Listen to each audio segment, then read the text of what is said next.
Ukrayna Rusiyanın kölgə donanmasına qarşı əməliyyatlarının yeni mərhələsinə başladığını açıqlayıb və iyulun 15-nə keçən gecə Qara Dənizdə 20 gəminin pilotsuz uçuş aparatları ilə vurulduğunu bildirib. Ukrayna Xüsusi Əməliyyatlar Qüvvələrinin məlumatına görə hədəflər arasında 17 neft tankeri, 2 mayeləşdirilmiş təbii qaz daşıyan gəmi və bir yedək gəmisi olub.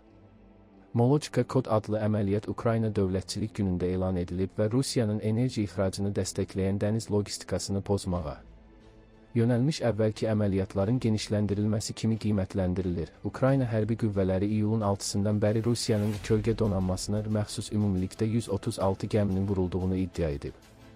Bildirilir ki, bunlardan 116-sı Azov dənizində, 20-si isə Qara dənizdə hədəfə alınıb. Əməliyyatda 414-cü əlahiddə Madyarın Quşları Briqadasının 9-cu Kairos taboru, 1-ci Xüsusi Qayıq Əməliyyatları Mərkəzi, 20-ci əlahiddə K2 Xüsusi Qayıq Briqadası, 412-ci əlahiddə Nemesis Xüsusi Qayıq Briqadası, 427-ci əlahiddə Rarov Xüsusi Qayıq Briqadası və 413-cü Raid Xüsusi Qayıq dəstəsi iştirak edib.